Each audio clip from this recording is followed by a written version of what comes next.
You are listening to the Kinetic Man Podcast. I'm Stuart. And I'm David, and we want to walk with you on the journey to living a life defined by uncommon action that is full of purpose, adventure, and meaningful relationships. Our goal is to refine our why while helping you find yours, and together achieve our best and highest purpose. In the end, we'll drive each other to leave the potential life behind and become kinetic men. What's up, everybody? Hey, this is Stu.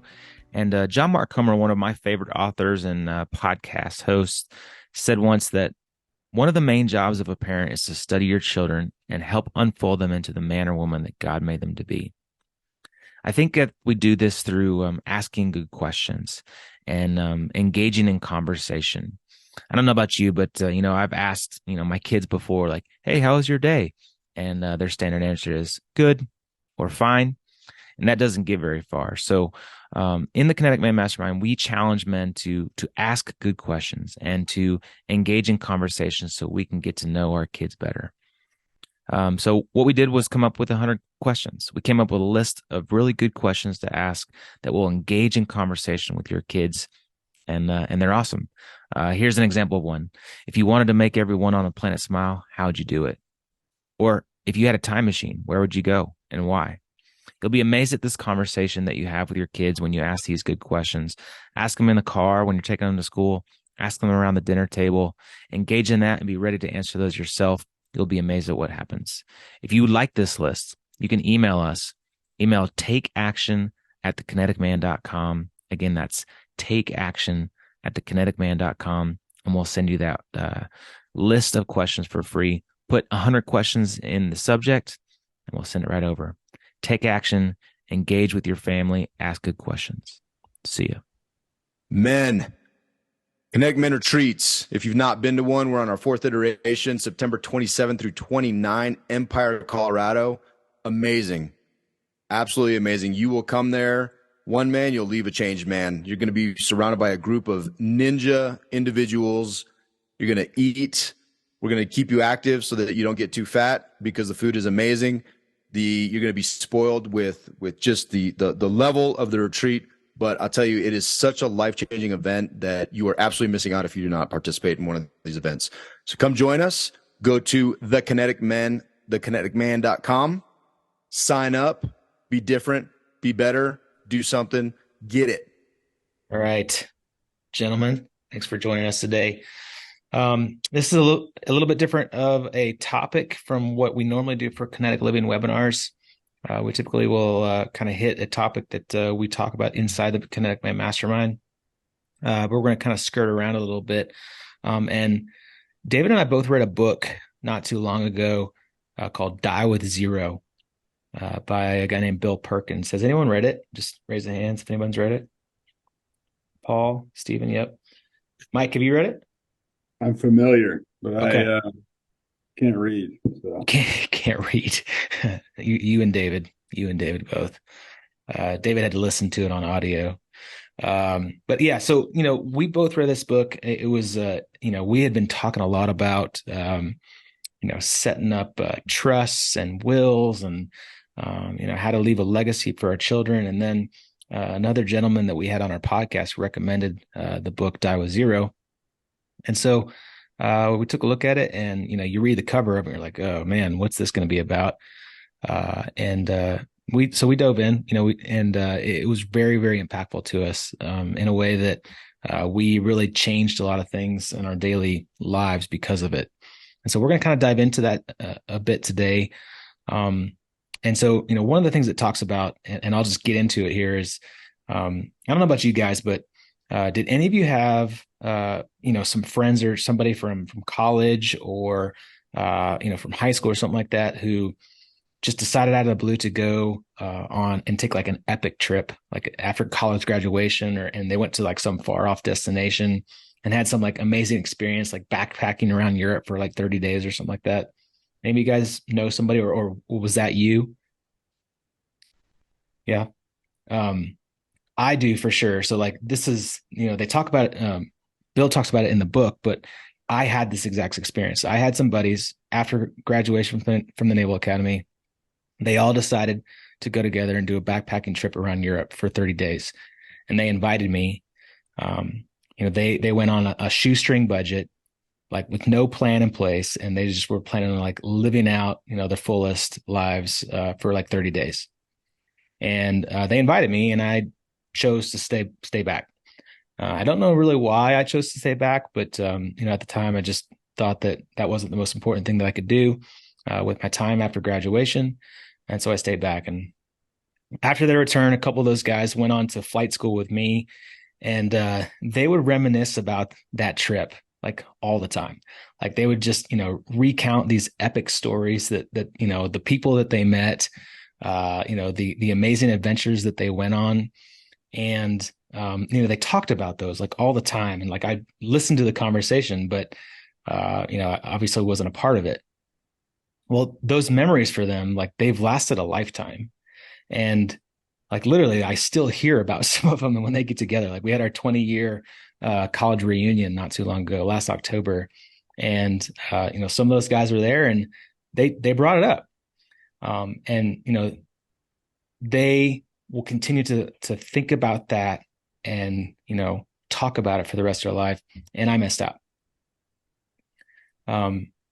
That one opportunity I missed out on.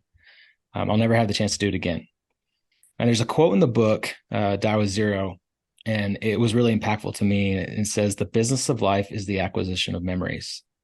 In the end, that's all there is." And so, I think about that, and I think about, that epic 30-day backpacking through Europe experience that they had. And, I will never get a chance to relive that. And now I'm married with kids, and to do that with a bunch of buddies, probably my wife would not allow that to happen. And so, I'll never have that experience again. There's a metaphor also in the book that he says, here's a metaphor of this exact example. He says, you build a well, you get a pump, and as the pump pumps water into a cup, the cup quickly fills.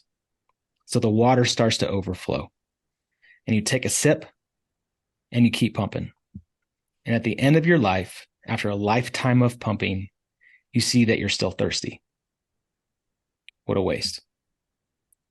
So for David and I, that was a huge wake-up call for us.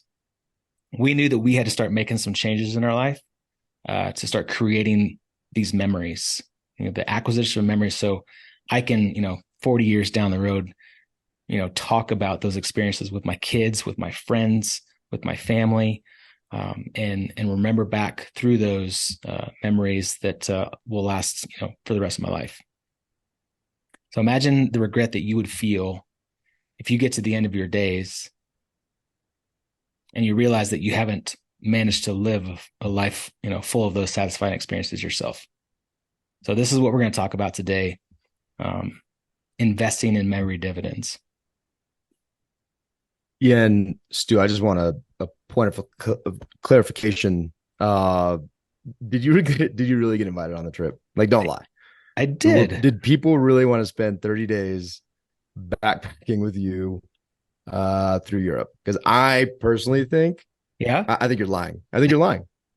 no, but he was on my baseball buddies. I played baseball I'm just with. kidding, man. I'm sure they invited you. They didn't know you that well. I'm sure they invited you. Uh-huh. No, all joking aside. So if you read a book like that, or you're listening to the stories on this webinar, what does that really mean to you? Right? Like, do you realize that this story is, hey, I'm living this story, and it really doesn't matter. One of the things we really want to highlight here, it doesn't matter where you are in that journey, right? So say you miss the opportunity at 20, say you're in your 20s, which none of you appear to be in your 20s. Not that you don't look like you're in your 20s. I just know from the appearance of maturity that you're all beyond your 20s. But maybe you're in your 30s, 40s, 50s, 60s. It doesn't really matter. No matter where you are on this journey, there's still opportunity to live to your fullest, right? You can, and I think it's worthwhile that you actually assess it. You ask the question. It's a fair question.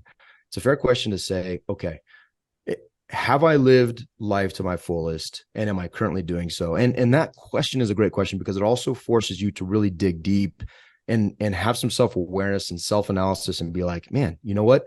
I don't even know what a full life looks like. I've never defined that for myself. What does that mean? And so that conversation, that process in and of itself is a beautiful conversation. And who knows what you, excuse me, what you come out from that But what I can tell you is no matter where you are, it's not too late. And this is not, our intent here. Any of you who have any exposure to us know that the Kinetic Man has a purpose, right? It's a purpose for action. So yeah, we could sit here and tell great stories and it could be amazing and entertain you guys. That's not the point. The point of this entire conversation is to show you that we chose at some point, which for Stu and I and Steven, that was about 2 years ago, but we made a life choice to change, right? It was just a decision. It was a point in time. We made a decision and we went from there. And so we're going to tell you what we've done to make that change. And really, it's been awesome because we started putting a large amount of effort into investing in experiences, experiences with our families, with each other, with our tribe of like-minded men. And the amazing thing is we have come to deeper relationship in all those relationships, right? We come to deeper relationships with our wives, with our kids, and with our brothers who, we legitimately hang up some of our mastermind calls and be like, hey, love you guys. And they're all brothers at this point. But again, that comes from, it's nothing that we did that was special. Most of you, if you know Stu or don't, like, it doesn't require a special person. It just requires to do something different and to be better, right? It just requires us to do something different.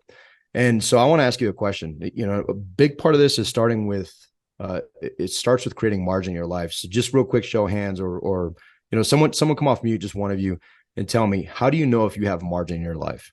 Just go ahead. Just, don't give me a 20-second thing. Just tell me, how would you know? Quick and easy. How do you know if you have margin in your life? It sounds like you're saying margarine in your life. I maybe I'm hearing that wrong. Margin, like capacity, white Gotcha. space, any of that. Margarine. I'm not. I'm more of a butter fan. We I'm a butter guy. Yeah. I don't do the fake. We see it in your face. We know. No judgment if you well, do. Mine. No, Dave. Steven, you shouldn't insult our guests. But margin. How do you know if you have margin? Real quick, one sentence. Anybody? I'll tell you, it's easy. I can't tell. Yeah, it's super easy. Pull out your calendar. Take a look at your calendar, and that will tell you very, very quickly if you have any margin built into your life. And that's a great way. And that's what we did, right? You're going to hear a lot about calendars. You're going to hear a lot about checkbooks in this talk, but that's what we did. We took a look at our calendar and we just were trying to understand not only what the power of the calendar had over our lives, but had we done anything to create margin in our lives to have capacity for these, the things that we said were important to us. And so we knew we wanted to create community. We knew we wanted to have fellowship. We knew we wanted adventure to be a part of our daily, weekly, monthly plan. We knew all these things, but we also knew, we figured out that if our calendar did not reflect that desire, it would never happen. So let me say that again. If our calendar did not reflect that desire, it would never happen. So we have a friend, Jim Shields. I don't know if you guys, quick show of hands, anybody heard of the family board meeting? So he wrote a book and he's dedicated his life to this idea of the family board meeting, of this 18 summers and our time with our family. And he told us on a podcast we did with him that if it's not scheduled, it will never get done. And he was specifically referring to his own date nights with his wife. So he has dedicated his life. He's written a book. He has retreats you can go to in Costa Rica. He's dedicated his life around this idea of spending time with your family, spending time with your wife, your kids, and he's built an entire business around it. And to this day, he admits and he acknowledges that if it's not, the date night is not scheduled on his calendar, it will not happen. So that should really tell you, that should really be reflective of how powerful the calendar is. And it's not something that you're going to be great at. You get to a point in your life where, wow, I don't need it on the calendar anymore, so it's going to happen. It just doesn't happen. And someone like that who's dedicated his life to this, to acknowledge that, I think is a very, very powerful thing. We should all take note of that. And so, Stu, Steven, and I, we decided to do something about it. We wanted our lives, we wanted our businesses, we wanted the things that we did to reflect our passions, and those passions specifically of purpose, meaningful relationships, and adventure. And so this is what we do, right? We plan adventures. We send lots of invites. We sent, I don't know, Stu, you sent probably 1,000 invites to this, right? Steven, you probably sent, you said you tapped out your network. You probably sent, I don't know, you probably sent 7 to 10 invites. Yeah, maybe 15. Maybe 15, right? So you sent 15 invites to this. So now we're up to like 1,000 or 1,015. You know, I sent however many I sent. But the point is, we're putting ourselves out there, and it doesn't really matter who decides to come right now or doesn't. At some point, when these things become important to you, then you're going to show up, right? And we put these things on the calendar, and then we seek to experience life to the fullest. We spent years trying to define what that looks like, life to the fullest, and now we're doing something about it, putting on the calendar and experiencing those things. Real quick, there's a book, Man's Search for Meaning. You guys, I'm sure, have heard about it, but Viktor Frankl talks about 3 components to living a life full of meaning. And those are specifically, 1, to be fascinated by a project that is bigger than yourself and demands your attention. For us, we call that purpose. That's purpose to us. The second point is to share in that project and the beauty around it with other people. What does that sound like? It's meaningful relationships. Sharing that beauty is encompassed in meaningful relationships for us. And then his third point was identify and know that there will be challenges along the way. And while it might be painful, it will also enrich your life. What is that very reminiscent of? Adventure, right? Adventure oftentimes can be difficult. There could be pain involved. You know, climbing a 14er is not particularly devoid of pain. There's pain in that, but there's also joy, and it enriches our lives because we have this adventure and challenge ourselves to do things together in meaningful relationships, which feeds a purpose. And so why do I mention all this? Is it to say that it's simply to say that we started to live our lives full of purpose, relationships, and adventure. And I want to really emphasize this last thing is that it was a decision point. That decision point was followed by an action, and then that action is now a reality. So I'm going to say that again. It was a decision that it started with a decision, and that was followed by an action, which is now a reality. And the best part about it, anybody on this call, anybody who listens to this future podcast, anyone can do the same thing, which is the beautiful thing about it. Yeah. So, here's just some pictures of some of the stuff that we've done, just recently within the last, year or so. David and I just carved out on our calendar that, we're going to take some epic trips with our family. So, that's me in Mexico with my kids, and that's David in Italy with his kids. These other pictures of groups of men, they're at our retreats. We've done ropes course and zip lines. We've went, shot some archery, just hanging around a table and breaking bread. Goody and I, we go up to the mountains as much and as often as we possibly can to go do adventures. So we're putting these into action. We're putting them on the calendar. We're going and doing it. And just for a point of clarification, those random women in our pictures, those are our wives as well. It's not just our kids with some like random woman photobombing us. Yeah. Yeah. Good point, Dave. Thanks. Yeah, that's good. Hey, Stephen, can you go next slide? So, to David's point, all of this starts with a decision, right? You're going to identify and decide to start making a change. And you understand that life is not all about just stockpiling money away to save for a rainy day. It's all about making decisions, and you make that with your calendar and your checkbook. You start with those priorities, and then you start carving out time on the calendar for experiences.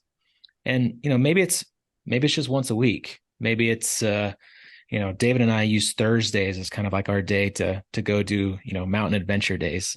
We make fun of it. We call it a mandate.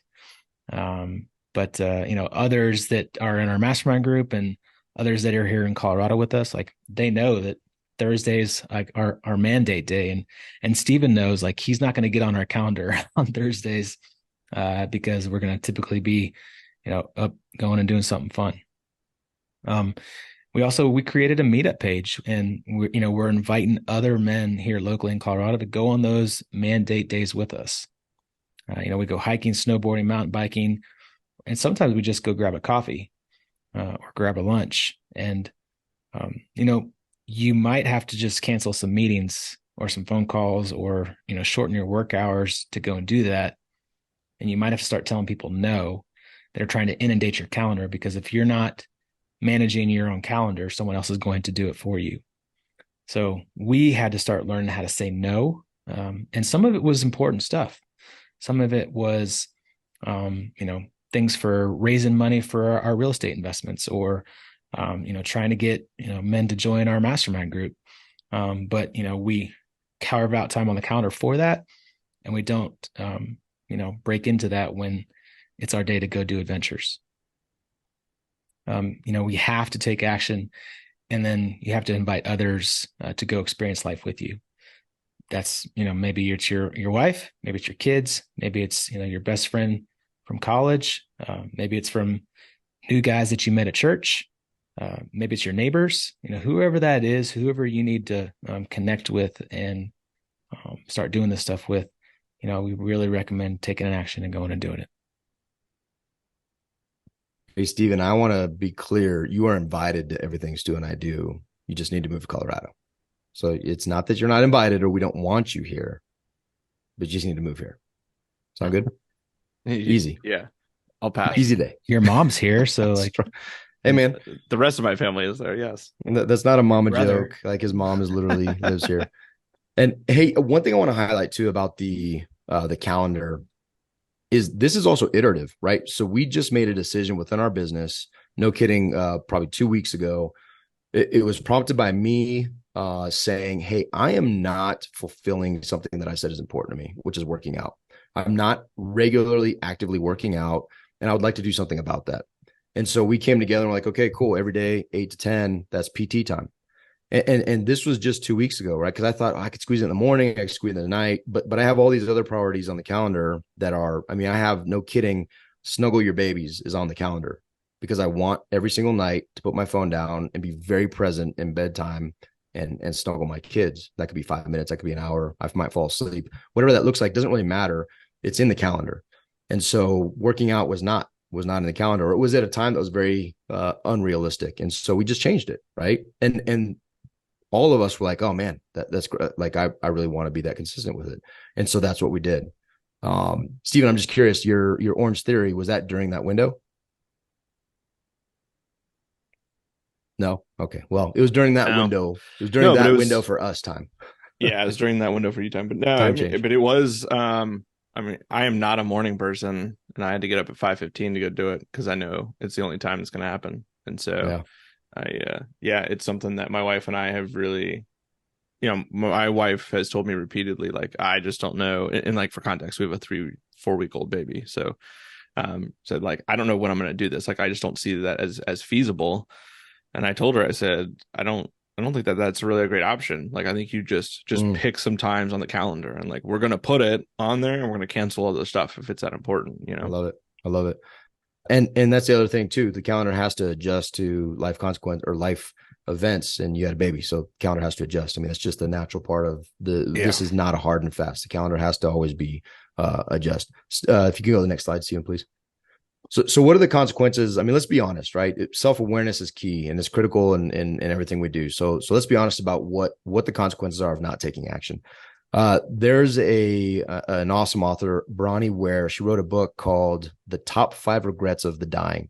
And what she did, I don't know if you guys have heard of this book, but she basically tended to patients who'd gone home to die. That was her job, was to tend to people who were on their deathbed. And she'd normally stay with them between 3 to 12 weeks. Well, she had a number of very powerful conversations, and she experienced firsthand the emotions that were associated with her patients' knowledge of their nearing death.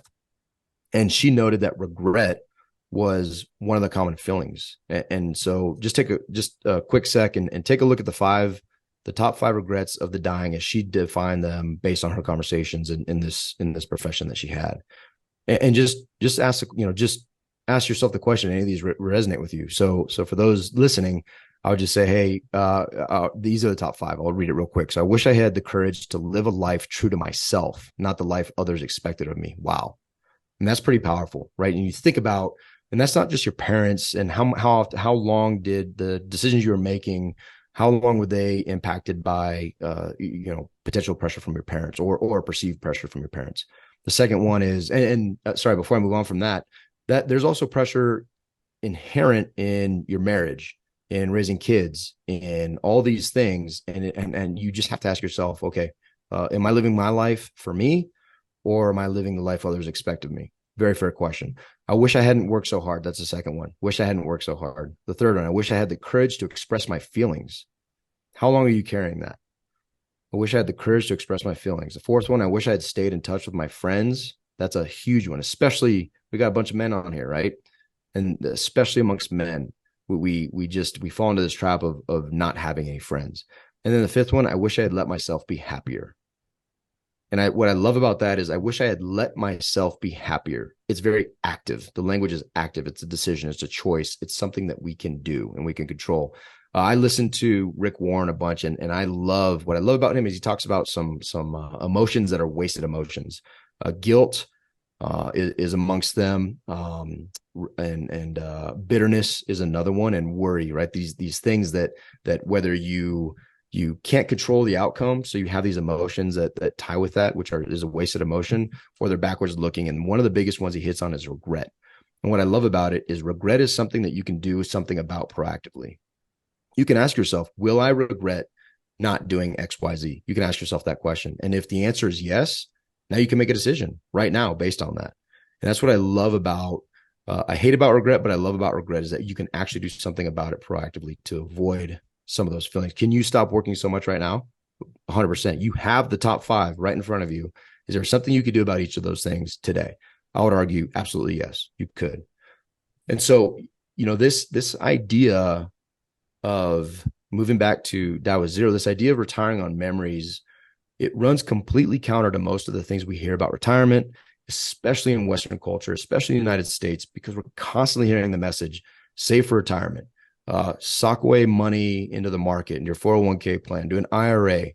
And you constantly hear about save for a rainy day. Well, what if you live in the desert and it doesn't rain? What are you saving for, right? Like, it's a fair question to say, what is a rainy day? What does that look like?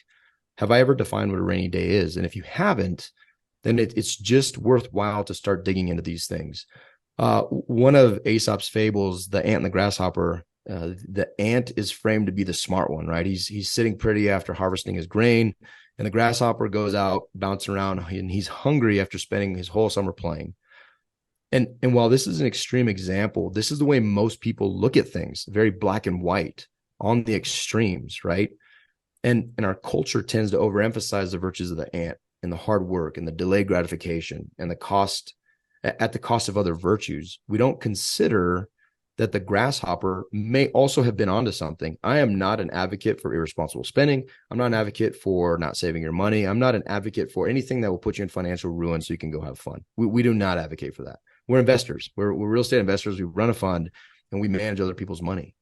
That's not what I'm saying. What I'm saying is it's not the extremes that we should be focused on. Is there a middle ground? Is there a lot of fun that we can have in the summer, maximize our potential now, maximize the fun we're having and the memories we're creating, while also doing something, not giving all that up just to save for a rainy day and save for a time that I'm too frail to enjoy the money that I have put aside. And so it's just something that we started digging very, very deeply into. And we recognize that there can be a bridge between the two and you can make time for both. We just don't. Stephen, next slide. So this is a screenshot from the book. He's talking about, this idea of investing in experiences and creating memory dividends. And this is a chart that Bill Perkins came up with, a 7-year fulfillment curve in memory dividends. And if you look at it, it's really interesting. You'll see that this idea of an experience, it actually keeps on giving in the form of fulfillment from your memories. And over time, those memories actually increase and increase and increase. And the dividends from that memory continues to grow. So think back at like one of the best vacations that you ever had, and think about how much time you spent showing pictures of that trip afterwards to your friends and to your family. You probably, posted some of your photos on Facebook or on Instagram or Twitter or whatever. Now, like add in all the times that you and the people you travel with reminisce about that trip, and all the times that you thought about it yourself, or you've given advice to somebody to go and do that same vacation, when they're considering going on a trip. All those residual experiences from the original experience that happened, those are memory dividends. They just continue to add up over time. And some of these memories, they, upon reflecting on it, they actually bring more enjoyment than the original experience to begin with. Like if you think back, like thinking back through it actually gives you more joy than when it was actually happening. It's pretty interesting. So, the most important point to all of this is like you have to start now. Like you can't, to David's point, you can't just put money away in the 401k, in the IRA, saving for a rainy day. You have to put money into this experience, but it doesn't have to be expensive.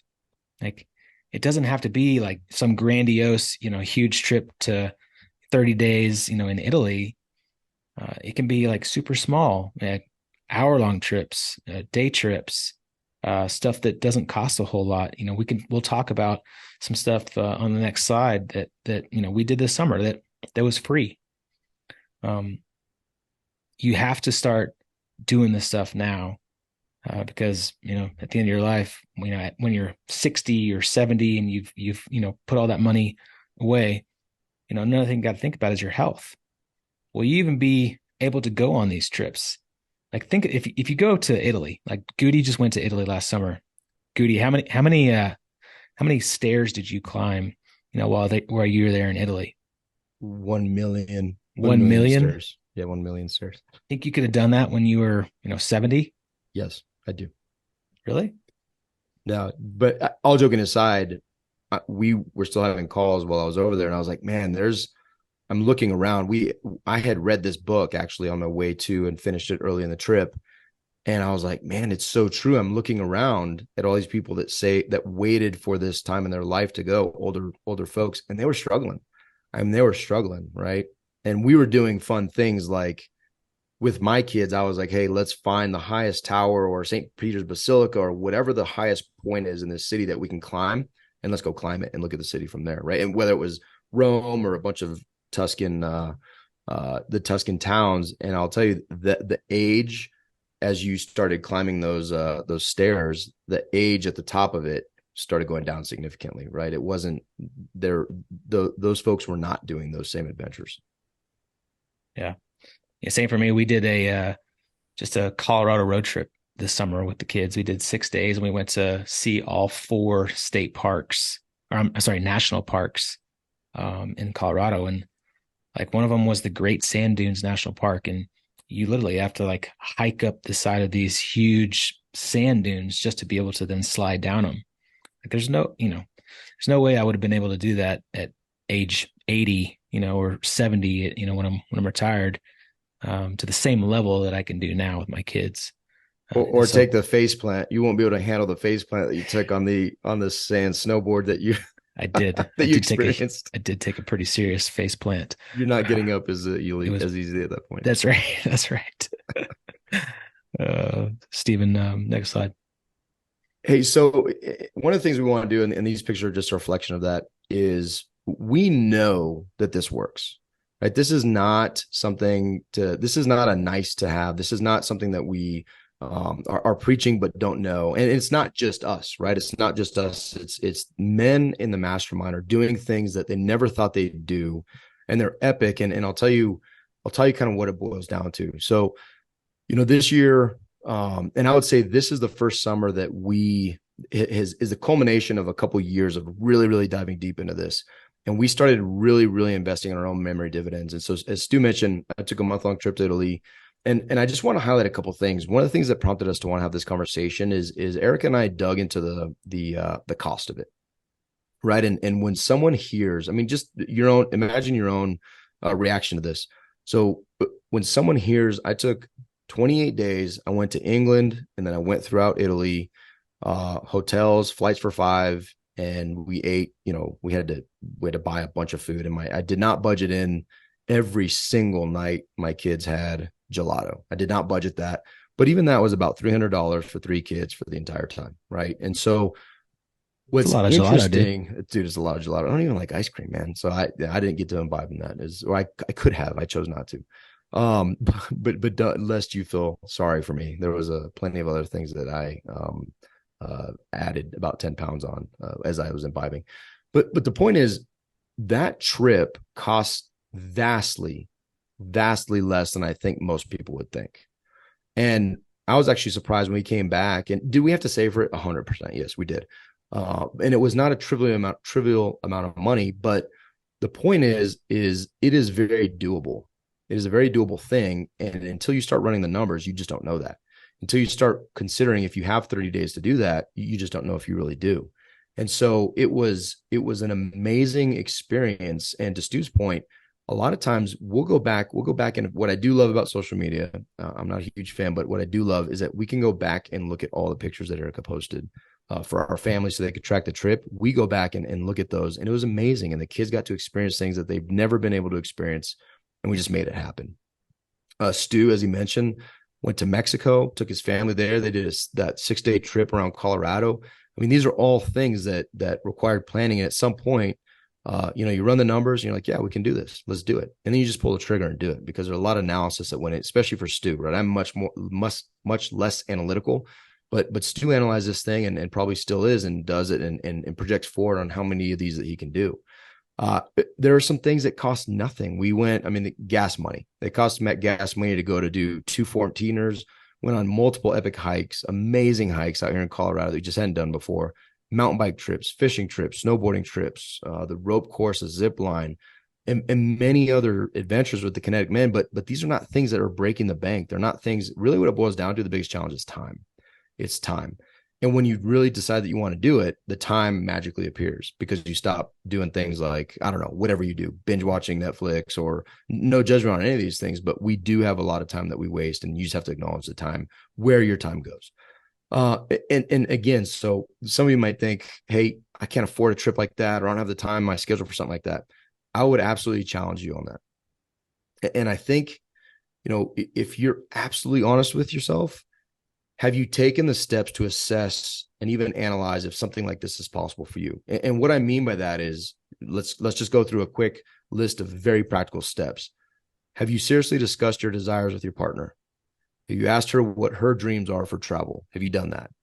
That in and of itself, again, is a very rich conversation. Have you taken any time to consider what your travel dreams and desires are? Again, time well spent. Have you run the numbers? Have you looked at your vacation time? Have you talked to the boss that you potentially need to chat about time off with? Have you put the trip in your calendar? If you haven't done any of these things, then honesty with yourself is the best policy, right? So if you have not had these conversations, or you've not dug into it, then you honestly can't say you can't take the trip. And just as much, you truly cannot say you can't take the trip, just as much as you can say you can't say you can, right? Like, you can't say either way, because there's honestly no data to support whatever it is you're deciding. If you've not done the research, if you've not run the numbers, if you've not done these things or had these conversations, then if you're truly honest with yourself, you cannot say you can or cannot do it until you run those numbers, right? Until you go through those conversations. And I will also tell you, a side benefit to these conversations is that there's very productive and unintended discussions. So let me just throw this out at you. My wife and I were discussing, the Italy trip. We started about 2 years ago, started talking about how we're going to make it happen. Well, we also came to the realization, which seems so basic, but when you say it out loud and when you sit in it with your wife, it has a much deeper impact. But we have about 19 years with our kids. 19 years with our kids. 18 of those are in the first 18 years of their life. The 19th year is the rest of your life. Think about that. When they go away, that concentrated, significant time also goes away. And you may be lucky if you're getting 365 days potentially for the rest of your life, unless you're very, very intentional about creating the environment where that happens. But even if you do an epic, 2 weeks, 1 month, a year with your kids, just do the math for yourself. The first 18 years of their life is the vast majority of the time you're going to get with your kids. And then you got very limited time after that. So my wife and I were like, wow, What are we going to do about that? And so we set a 12-year plan in place to say, okay, I mean, this is what it looks like for us. We decided that for the next 12 years, we're going to do an international trip followed by a domestic trip, international, domestic. And that's what it's going to look like for the next 12 summers for us. And after that, the kids are gone. And we're just going to be gone overseas, whatever we're going to do. I don't know what we're going to do. But it's a very intentional plan that we set in motion because of conversations like this. And you don't know what the result of this conversation will be. So I would just encourage you to go down this path and just see what happens. You get to know your wife better, your kids, yourself, and who knows what the result is. And I'll also tell you, once you get the planning ball rolling, the excitement makes it hard to stop. It's like doing your taxes. Once you start, you probably get them done, but it takes forever to start. At least if you're me, right? It takes forever to start. But once you get going with something, it's like most things. The ball just gets rolling, and as you get excited about it and you have these conversations, you're like, oh, let's make this happen. Right. Like I'm already getting extremely excited. My wife and I are having conversations about our domestic trip coming up next summer. Like we're already planning it, right? Where are we going to get the RV? How much is that going to cost? I already have a budget in my mind of the RV is going to be about $5,000 for a month. Can we do that? How we can do that? I'm starting setting money aside now, and it's going to be awesome. We're already looking at booking the sites in the national parks and where we want to go. And so this thing just takes off. It has a life of its own. It's very exciting. It's very empowering. It's very life-giving. And I want to leave you with this thought, because each of you can do it, right? And so you just have to make it a priority. And I was recently told this, and I had a conversation just yesterday with one of the members of our mastermind. And that's, if you truly want to do it, you'll find the money. It just is the nature of how we do things. I asked the guy yesterday, hey, dude, I should take you to go get a mountain bike so you can go mountain biking with us. He's like, oh, it's not in the budget. And I challenged him immediately. I'm like, is it not in the budget? Or do you not want to do it? Could you make this purchase tomorrow if you wanted to? And he was like, yes. I'm like, okay, don't blame the budget. Blame the fact that it's not a priority for you. And that's fine. It's cool if it's not a priority. But if you want to make it happen, I strongly believe that you can make it happen. And it doesn't have to be a crazy trip. It just has to be something, and you can make it happen. And so again, as Stu said, they don't have to be extravagant. They don't have to be long-lived. It can be something one of our buddies calls them micro adventures. You can just have a free time, a couple hours, you go out and you do a thing. One of the things Stu introduced me to, creeking. There's a picture of it. That's the bottom picture. I think it's a long guy. I look pretty skinny in that picture. That there's some kind of filter that's been applied to that. We had to kind of squeeze it together to make it fit. There's definitely makes you look skinnier than you really are. Yeah, there's a filter on that. And actually it's weird because it makes Stu look dumber, which I'd never thought there'd be a filter that can make him look dumber. But my point is, we literally met up, took our kids out into a creek, and we just played in the water and caught crawdads and laughed, and it was amazing. Didn't cost anything. My kids are still talking about it. And so I'll tell you, and imagine this for yourself. I can't tell you how many times I've heard my kids say, Dad, remember when we did blank? Dad, remember when we did blank? Create that environment, create those memories, create those opportunities, and it'll absolutely be life-changing for you. Let me add, I don't know if you guys listened to our podcast, but we had a podcast this week. And he is creating a business for military veterans to help with cognitive behavior therapy, people with mental health challenges. And he started it because one of his sailors committed suicide. And in his story, you guys can go listen to it. It's Monday's episode. In this story, he says that when he went to go talk to his dad kept on reminiscing about his son telling him that their command went and climbed some mountain in the Yosemite. And he kept on telling our friend that he's talking to about that he should have done that with his kid. He said, I should have done more of this. I should have done more of this. And he had major regret as a dad not going and doing these type of adventures with his son. And that kills me. Like I almost started crying when he told us that on the episode. If you don't know me, I tend to cry easily, but it just had a major impact on me. And I don't ever want my son to some days say, Dad, I wish you would have, done more with me, or vice versa. I wish I'd have done more with my son. It was pretty impactful to me. So go take a listen to it if you haven't listened to it yet. All right, last slide here, Stephen, if you can switch slides here. All right, so first, we really want to thank you guys for showing up today and coming along this journey on this webinar with us. I know you guys had lots of other things going on, but we appreciate you joining us. As you can probably see, David and I are really passionate about this. Stephen as well. So based on this conversation, here's some things that you can do. First and foremost, go start investing into your own life experiences. Start creating memory dividends for yourself. Like we said before, it doesn't have to be expensive. It doesn't have to be extravagant. Just start going and doing things, putting priority, making a priority on the calendar. Doesn't have to be, a lot. Start small, go creaking. I promise you, it is a ton of fun. Second, you need to surround yourself with other people that are doing it. Find a tribe, find a group of people. It could be online, it could be at a church, it could be. I went to the gym this morning too, and it was 5:30, and there was a group of like 40-year-old dudes in the gym playing basketball together. It could be a group of guys playing basketball together at 5:30 in the gym. Find a tribe and get involved. Practice this. Practice this with other men. If you live in Colorado, which none of you on this call do, but for those listening to this in the future, we're trying to do this every week. We created a Meetup page. You can find it on meetup.com, or you can just go to our website and there's a banner at the very top of the page, and you click on it and it'll take you. And we try to post something, almost every Thursday to go do something fun.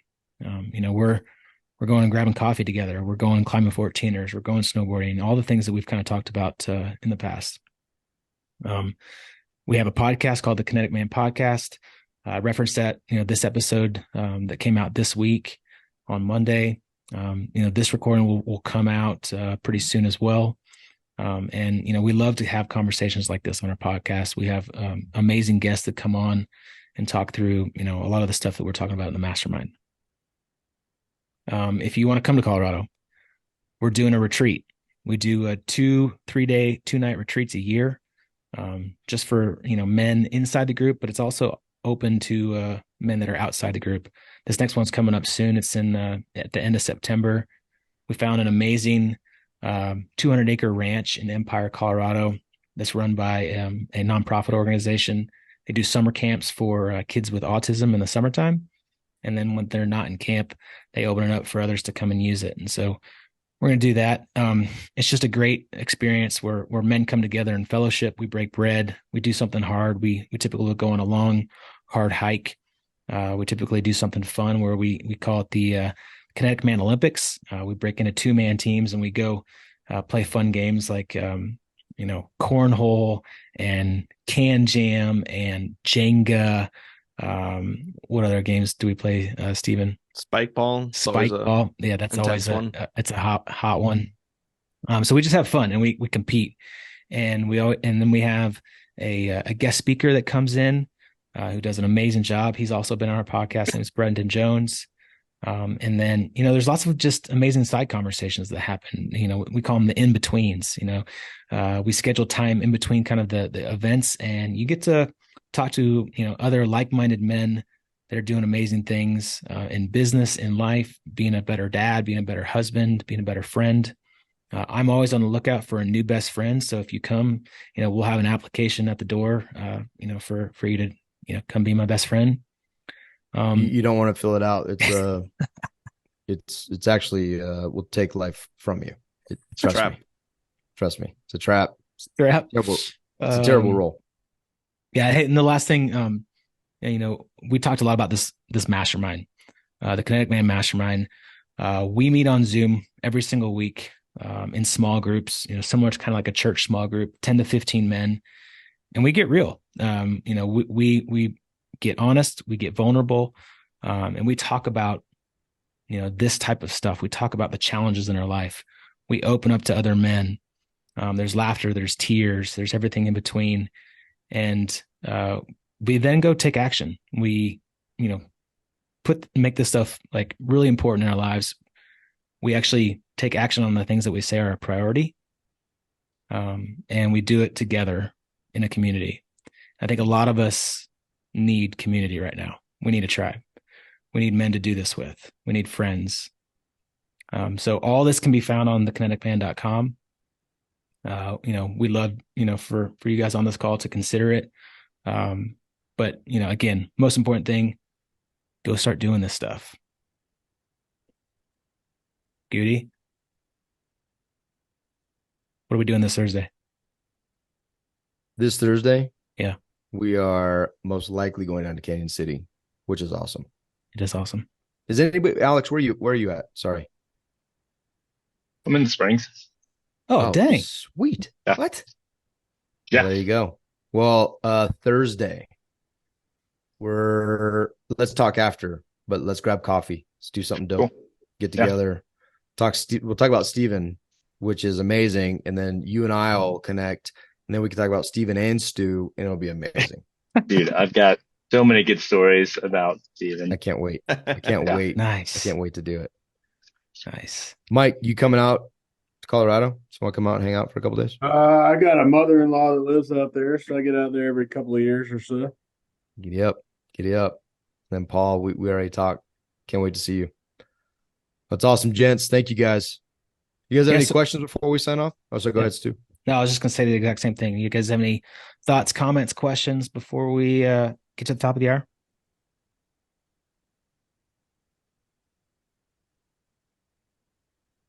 I am a running list of dividend building family activities that other mastermind people have thought of. So like your lead magnet is people come to your list of ideas that other guys have thought of before. TripAdvisor for dumb dudes. It's interesting to say that we do have that thread going. We have an internal discussion forum, and we do have that thread of ideas, things to go do just with your spouse, like on a date with your spouse. And then we have another thread to do fun things with your friends, and then another one, fun things to do with your kids. So yeah, it's good. I was also going to say, if y'all want to, like, if this topic sort of piqued your interest or you want to dive into it more, there's a couple of resources that I've found really impactful that have changed the way that I think on sort of a daily basis. One of those is Wait But Why. If you Google Wait But Why and life in weeks, those visual charts are sobering, to say the least. Right. And it kind of pairs with if you're familiar with the family board meeting, I always call it 18 Summers book. That's it's a really great visual reminder of like taking action on this stuff now. And then the other one is it's a thread that was on Twitter by an account called Punk659 that had he did the math on like your friends, and it's the same idea as the 18 Summers, like your friends, when a friend comes in town and you say, maybe next time, like I'll catch you for dinner. I say yes now. That's my automatic answer is yes. And it's because, Al, you and I are like a great example, right? We're good friends. We spent 4 years in college. If you do like rough math, 10 months a year, 25 days a month, right? You're at like 1,000 days or so. And if you and I saw each other one time a year for the next 40 years, that means we've got 40 days left out of 1,000 we've already spent, right? So those are just a couple of things that I found as really powerful resources to sort of like mold this topic into actionable items in terms of like changing your mindset.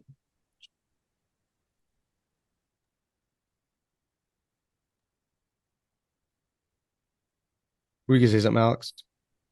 No, I was going to say thanks for the invite, Steve. I thought this was awesome.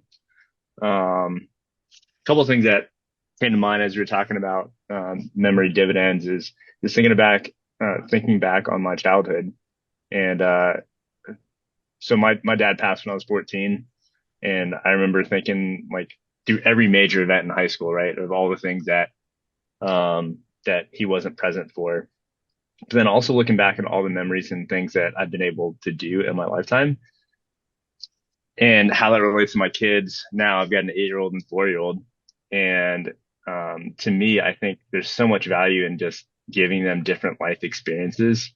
And if you think about the concept of those memory dividends for us, I mean, imagine when you start that in your kids, and how much of their personalities, their behavior, the way they view the world is based off of those memories and those lessons that you give to them, because it has nothing to do with the actual event, but it has everything to do with those little snippets of time in those events that they build their persona, their character, all that from. So super impactful. Love it.